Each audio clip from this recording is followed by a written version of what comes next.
Transalp. Let's see how she goes. I've got the for user setup traction control. So that's traction control off, ABS off. I don't have very good tyres though, so. Whoa.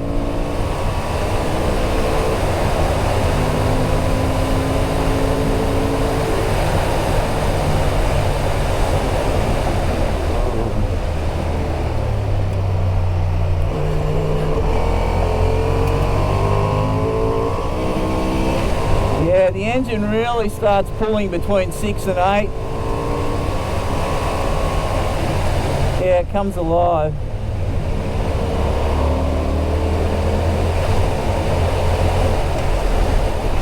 Whoa, bit of a jump there. At Motorcycle Adventure Dirt Bike TV, we pride ourselves in the efforts we take to thoroughly test and review adventure bikes. We cover thousands of kilometres and frequently take the bikes to their design limits.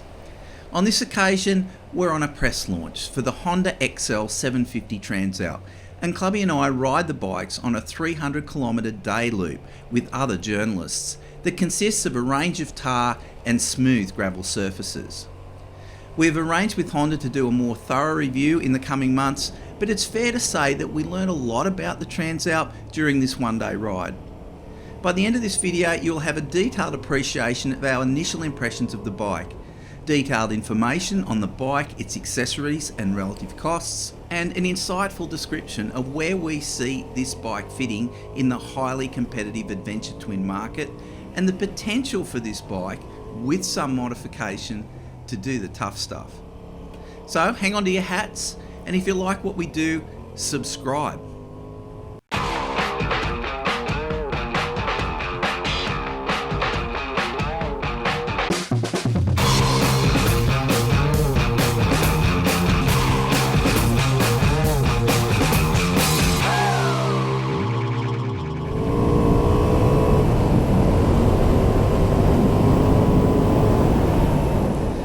I'm a dirt-oriented adventure rider who likes riding the toughest stuff, but I appreciate the overwhelming majority of riders considering this bike will ride it straight out of the showroom and be completely happy with it. That said, I recognise that in Australia at least about 10 to 20% of riders will modify this bike to take on the tougher stuff, and they'll start with upgrading the suspension. I guess it sounds presumptuous kicking off a review with that statement, but I have a pretty good understanding of the Australian adventure riding community. And since its first year of manufacture in 1987, the Transalp has always sat in that soft road dual sport genre. Clubby, what's going on? Where are we? What are we doing? Do you hear that, Dave? Do you hear that? It's the mountains. They're calling. They're calling? For the new Honda Transalp. Wow. Here it is, mate. 30 plus years in the making, mate. The latest generation Transalp. The old original one was a V-twin. Look at this, brand new parallel twin.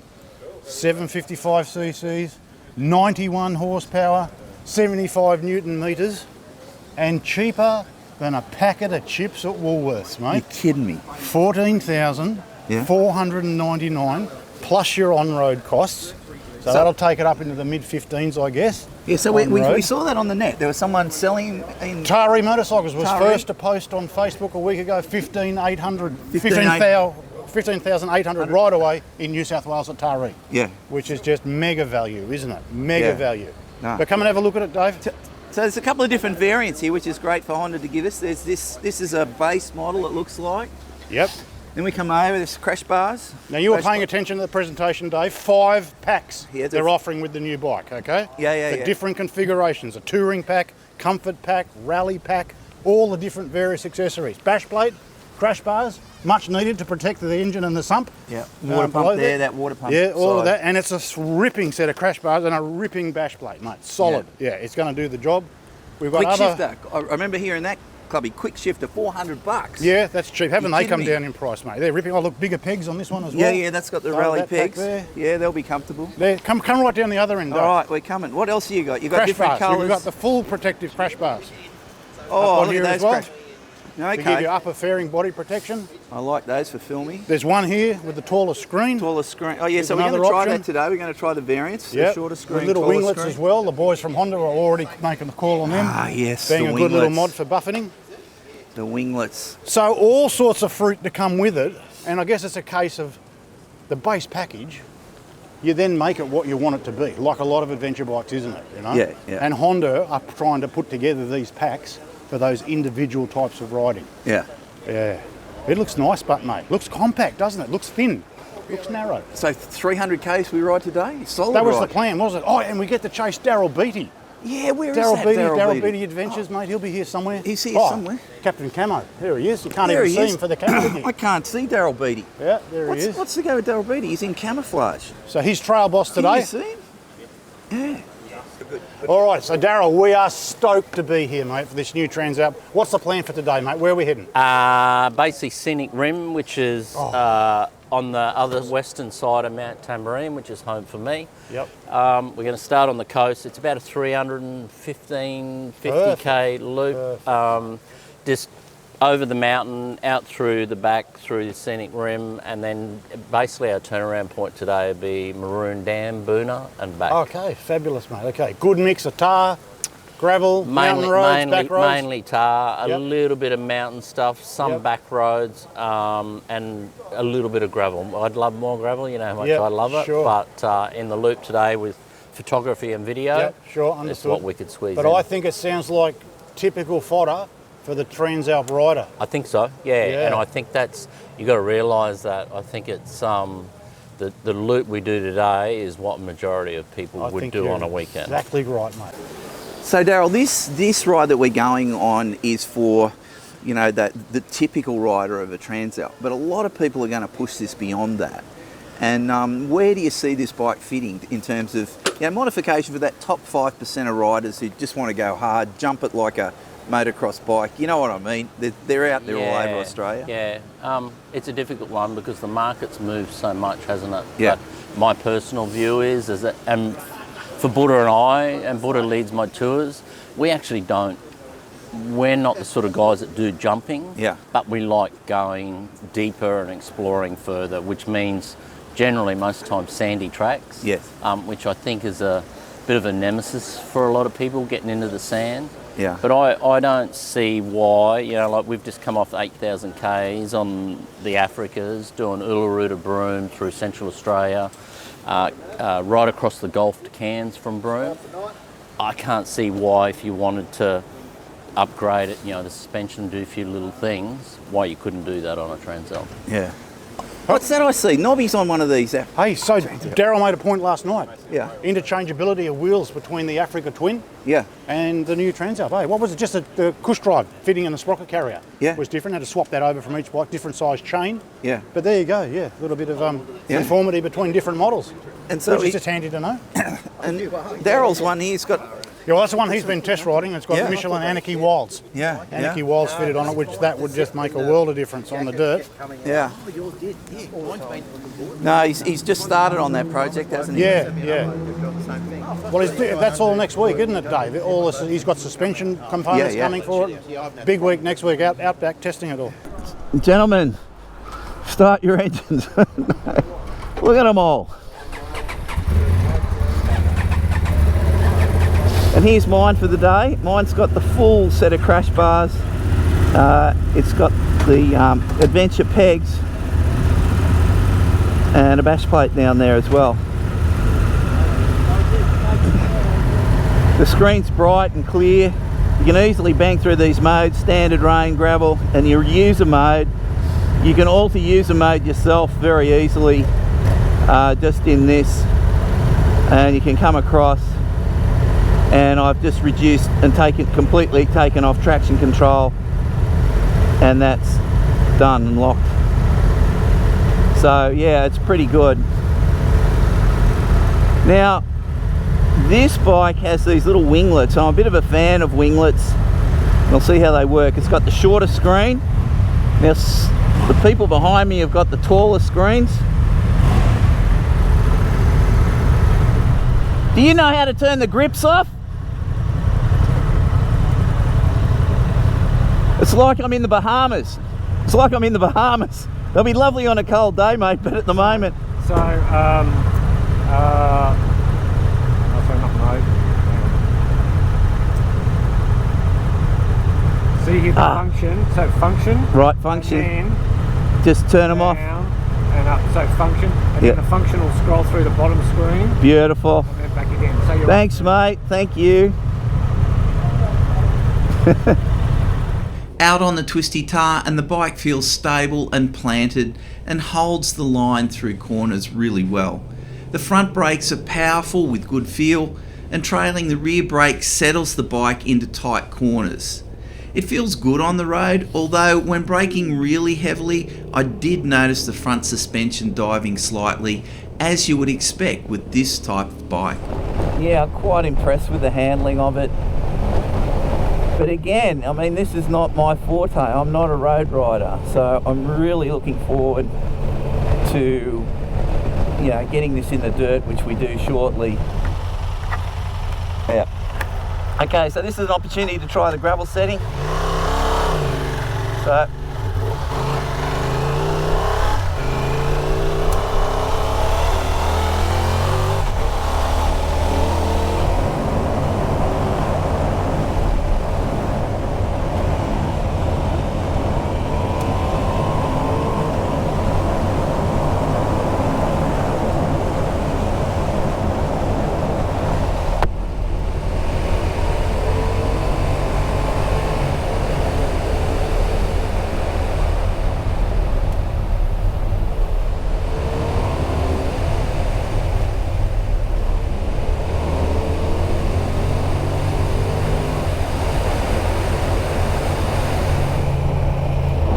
like if you, yeah, you feel that, like it's extremely,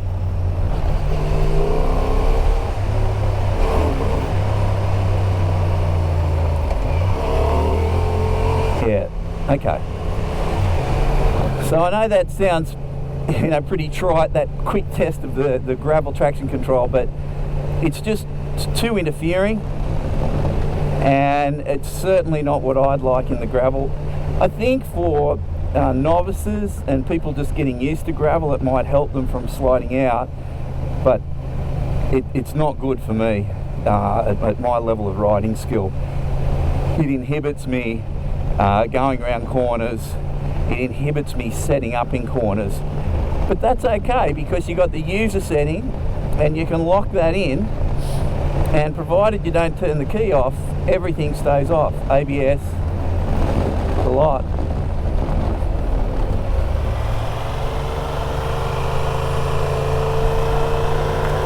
Oh, look at this. Beautiful country.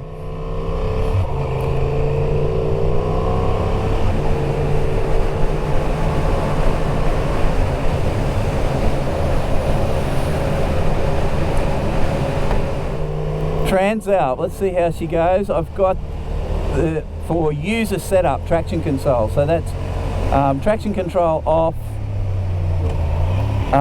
ABS off. I don't have very good tyres though, so whoa.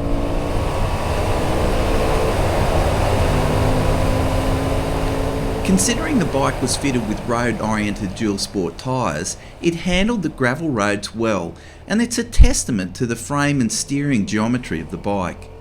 It feels stable and comfortable, and the engine matches the bike's handling well, and above 6,000 revs there is a surge in power and there's a roar in the engine, and that's ample to kick out the rear wheel in the dirt. However, the bike is equally as happy plodding along in lower revs where the power is more linear. The rear brake lacked feel when using it to back out the rear wheel to turn into corners. It had enough power, but finding that transition point where you're braking traction but not locking the rear wheel was challenging. Sunny one day, beautiful the next, or whatever the saying is. We're in the hinterland, Gold Coast hinterland, on the Honda Transalps, and it's been a cracking time so far. We've had a lot of tar, a little bit of dirt, and we're going to do a lot more dirt. And yeah, I'm just getting to know the Transalp. So I want some first impressions, Dave, and I want you to start with the ergonomics because I found it super comfortable. Yep. What about you? Yeah, ergos are great. Seated position is great. I mean, I'll do that for you. Seated position is great. But the real strength of the bike, though, for me, because I like standing on the dirt, is the standing position. Again, just remember, I'm 178 centimetres tall, 5 foot 10 and a half. Clubby and I are the same height. And this standing position is so comfortable. I can stand on it all day. Assisted by these very broad rally pegs, they work well. In terms of ergos, while we're still there, long live the winglets. Winglets work. If there's any motorcycle manufacturer out there, winglets work. They stop things going, buffeting, and this screen works. So behind here, my favourite saying, it's a cocoon of goodness. There's no helmet wobbling. It's completely stable. Could ride this all day. Seat's comfortable. The arm distance, the distance from handlebars to seated position is ideal. You don't get sore shoulders. No, they've nailed the ergos. All right, I want a quick summary of motor first impressions because I make the call, it revs to the moon. Right, yeah, motor's interesting. I mean, when I first started on it, I was going from 2 to say 4 to 5,000 revs, and it's very linear. But after that, like once you get from 6 to 8, it just opens up and you hear this roar and it's a cracker. Getting into the traction and ABS features and all that, it's one button function to get right through them, but I'd say the gravel version of traction control is too much interference. And what I'd recommend is going to the user mode and taking the traction control off and turning the ABS off. So in the background there is Clubby's, I'm going to call it Povo pack. That's not very fair, but that's the standard Transalp, which you can buy straight off the showroom floor, bog standard. But there are so many accessories to this bike. And Bainesy's here. Let's zoom out. Now this is my pack. This has got more bells and whistles on it, Bainesy, than a, I don't know, Santa's sled. Well, yeah, it's got plenty on it, but and there's plenty available in a number of packs. We've got five packs in total that you can get, or you can buy all of the components individually. So on this particular unit, we've got, start with down the bottom, we've got your rally pegs. Yep. Very comfortable, those. Yeah. Been riding with those, crackers. There's a centre stand. Centre stand works, it stays up in bumps.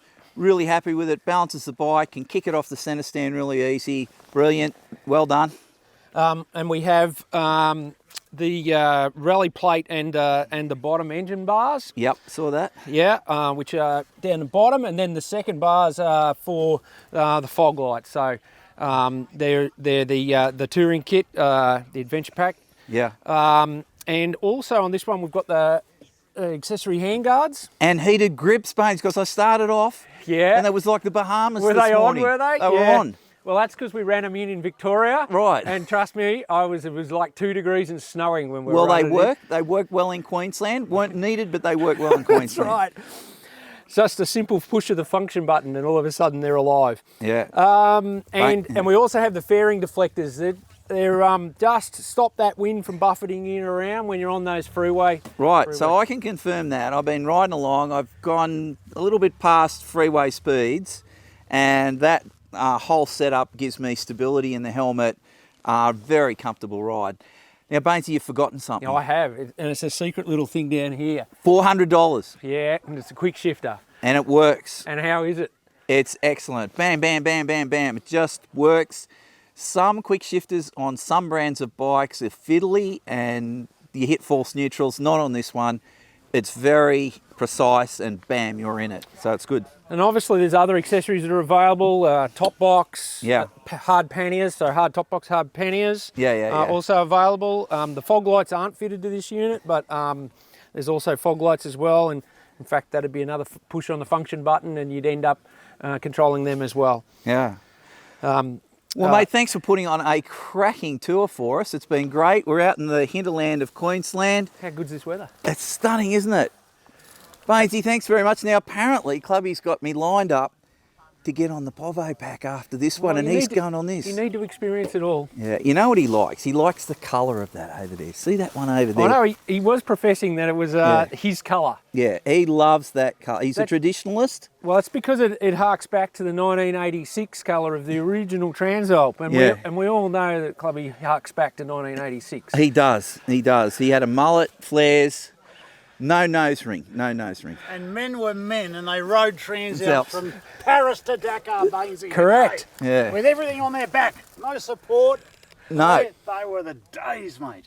Yeah. Well, you can do it again. Yeah. You can do it again with that nice parallel twin Yeah, absolutely. pumping mate. between your legs. Revving the bottom of it. It does rev, doesn't it? It loves to rev and it keeps revving. Yeah. It does love to rev, mate. And how was it on the dirt? Yeah, fine so far. I want more. I want more gravel. Hungry for more gravel, Dave. Yes. Yes, perfect, mate. Come on, All right. come on. Oh no, We're in economy now. am I on the Povo Don't pack? get in the No, Come on, how do I? I should turn the heated grips on you for you. Oh, good on you, mate.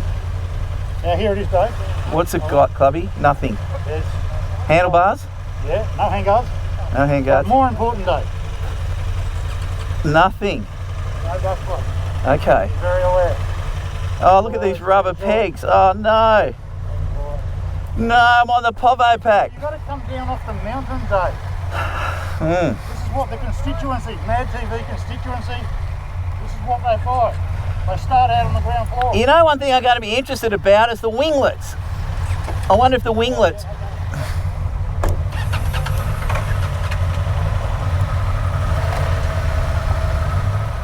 And whilst Clubby and I joked about the base model with no accessories, the reality is it represents great value. It provides opportunity for younger riders and those new to adventure to transition to bigger, more capable dual sport bikes. It also caters for our rapidly ageing population, where a truckload of older riders are looking for something smaller and more manageable. And then we have that small group of riders heading for the tough stuff who'll spend their savings on suspension upgrades and still walk away with a competitively priced adventure bike. On our way home, and time to reflect, the Honda Transalp is yet another addition to what is already an incredibly jam-packed mid-sized adventure twin market, filled with variety and varying capabilities and specialisations. I think the greatest challenge in such a diverse market is for consumers to know exactly what they want to achieve for the money they have. And most would be completely happy exploring down a gravel road, in many ways using the bike as a two-wheel SUV. For those who are hardened adventurers, you're going to get something done with the suspension. It's too soft, and most of that travel is taken up with sag. So, you know, many adventure bikes come too soft, and you know they have to be adjusted to get the full benefit out of the suspension. But having said that, I still think there's probably valve work to get the best out of this suspension. There's a couple of times there the front forks fell through the stroke with a bang, quite noticeable. And yeah, for those harder adventurers who ride a little bit harder, they will find that limitation of suspension pretty quickly. Honda have a suite of accessories for this bike. Now, I've ridden the top of the shelf one this morning, and now I'm riding, you know, the basic bike. It's just the bike with no frills on it at all. The thing that became obvious, and it's a funny one because it's arguably one of the cheapest options, but the thing that's become obvious straight away is those winglets on the side of the tank make a huge difference in terms of wind stability. Yeah, the current shorter screen is good, but those winglets really lift the stability up even better still. And if I was a dirt-oriented adventurer who doesn't mind punching out big miles at speed, I'd be getting the winglets with the shorter screen, and I think that'd be a good idea. The other thing that I'm noticing are this is the standard foot pegs, and their width, they're narrower and they're shorter, and I've noticed that straight away. The quick shifter, yeah, look, this one doesn't have it. I'm not really missing it. I mean, it's a great thing to have, but at the end of the day, it's not that big a deal. I think on this bike, and we'll have a look at the sump later on, there's this whopping great bit of the sump that just drops down, and to me seems really vulnerable. And you know, I'd be getting a bash plate for this bike, definitely a bash plate, and I need to think about engine guards as well. Now there's one elephant in the room, and I know all of you will ask, and that's where the air filter is. Now, Clubby and I looked under the seat and it isn't there.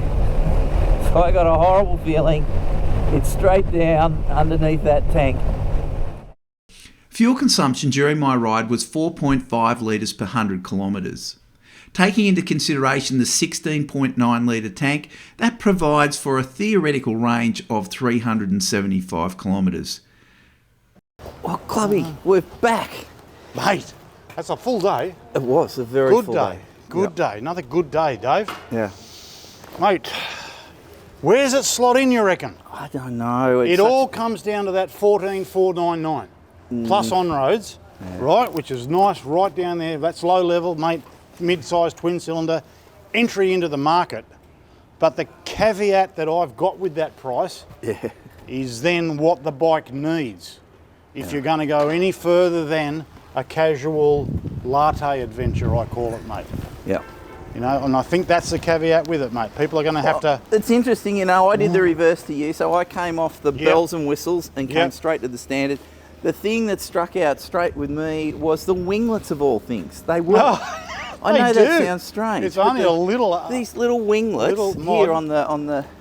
on this bike make Yeah. a huge difference. It does, mate. It in does terms of play the stability wind of the away helmet. from you. Hey, And takes quieter. it off your shoulders. Yeah, And absolutely. the other thing I missed, and they're the small things, Clubby. What? I missed these rally pegs, Oh, how much the better thicker are they? wire. Than these bloody little tiny Yeah, things yeah, with yeah. the rubber inserts in them. They're Yeah. a real street peg. And Yeah. all the rest, well, you want to start adding it up, or we can't? We'll just list mate, it now. And Yeah, like, but you know, that's the spec the bike needs to be in. If Yeah. I wanted to ride to Arkaroola, that's always my barometer. I love Arkaroola and the yes, Flinders. yeah, All right, and if I wanted to take a Transalp to Arkaroola, yeah, I've got to have at least most of the mods and bolt-ons Yeah. that are on the one Yeah. you started on this morning, mate, you know? yeah. And in order of my priority, I agree with you, deflectors, pegs, but then you've got to address the sump issue, Dave. Oh my God! Now Like, let's have a little get down there look and at have that. a good old gander. Show the world that sump, mate. Yeah, this sump is Here, an here. interesting thing. I've got to get down this way. You see that thing sticking out there? Yeah. That's it. Like, and so I asked some of the roadie bike journos today. What is it about? What and is they it just about? said to me, yeah, road bikes are like that. I said, wow. We didn't know that. You know, but I want to throw it out to your audience to comment Yeah. and enlighten me and you probably, like what is the technical reasoning by having that appendage there under the, Yeah. okay, it's a dry sump motor, there's oil capacity required, an Yeah. oil collector part and Yeah. such, Yeah. but wow. Yeah. It just protrudes. So then you've got to address that in my mind. Yeah. And I won't go to Arkaroola No. without something in the vein of No. the protection that this setup here. Yeah. But then we spoke to Honda. Yeah. You know, we asked the guys from Parts and Genuine Accessories, Yeah. and you know, I dropped my chicken roll out there at lunch stop. Yeah. When they came back and said it was a total of $1,300, give or take, don't quote me exactly, Yeah. Australian, for the lower crash bar, Bars. which Yeah. will attach to the frame. That's good, Yeah. good point there, attaches to the frame. Yeah. And then the aluminium bash plate. Yeah. But $1,300 Australian. Yeah. Wow. You know, whack. And then I'm not going to go to Arkaroola without bark busters. Or heated grips. Heated grips, yeah, well, I can harden up, Princess, and live without heated grips. Yeah, I couldn't. But, you know, so your 14,499 plus ORCs quickly starts climbing. Yes. And then the next thing I'll need for the run out to Arkaroola, Yeah. you know, is a boost in suspension. Yeah. You know, it's shorter travel, and it's there's no getting away from it. It's soft travel in standard trim. It's very soft, and You know? I was bouncing up and down on it when we were coming here. Yeah. I couldn't get over how soft it is. Yeah. The forks fell through the stroke for me twice today with a bang. Right, was that on dirt? Yeah, on dirt. Yeah, I was noticing the back end even on the tar, you know, Yeah, when we were hammering yeah, some yeah. of those tar back roads, 100, 110. Yeah. And just, you know, just hitting holes that Yeah. weren't radical, Yeah, you know, that's the core, mate. Yeah. Yeah, so there's homework to be done for yeah. everyone. But again, this mid-sized twin market is Yep. these little slithers of genres that are so different. Like consumers Absolutely. have to be really Absolutely correct, on mate. it to work out what value They've is. got to isn't be it? educated, and they've got to make a point of comparing apples to apples, Dave. Yeah, When yeah, it comes down to this stuff, with the folding stuff. yeah, Dollars and cents, mate. yeah. Good day, mate. Good No, day. no, it's a good day. And I'm just stoked to see Honda playing in this mid-capacity arena where everyone is now. Yeah. It's like there's a new model every month, mate, from different manufacturers. Yeah, And Honda's yeah. stepped up and having a shot. Good on them, mate. Yeah, Good no, on. it's and it's interesting having the two variants. I think that's been good for us today to get an appreciation of what's absolutely. out there. Absolutely, mate. Absolutely. Yeah, all right. Well, let's. All right, mind let's your head- back, mate. Another head crate home. going out, mate. Going to get run over by. Yep, sure, buddy. Yeah, mate. Will do. It's a good way to finish up. Getting run over by a forklift. When Clubby got back to the hotel, he consulted the Honda Australia website to establish a total price for my highly spec'd machine. And it came in at over 19,000 Australian dollars. But he missed the upper bodyguard that comes in at $731 Australian. So that puts the bike I was riding in the morning at $20,000 AU plus on-road costs. The 5 packs mentioned give a range of options, and these are discounted between 5 and 10% of the total accessory parts price. Just a reminder for those new to the channel, we generally conduct far more detailed reviews after riding the bikes thousands of kilometres, and we've arranged with Honda to conduct that test in the next couple of months. And we're also going to catch up with Daryl Beattie, who's adventurising these bikes for the tough stuff, and I think that's going to be exciting to see what Daryl does. Now, if you're new to Mad TV, for goodness sake, subscribe. We're jam-packed with information and fun.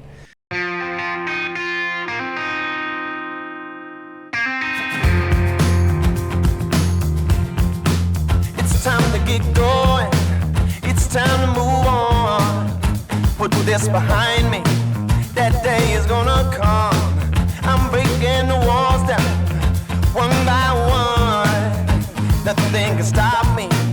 That day is gonna come.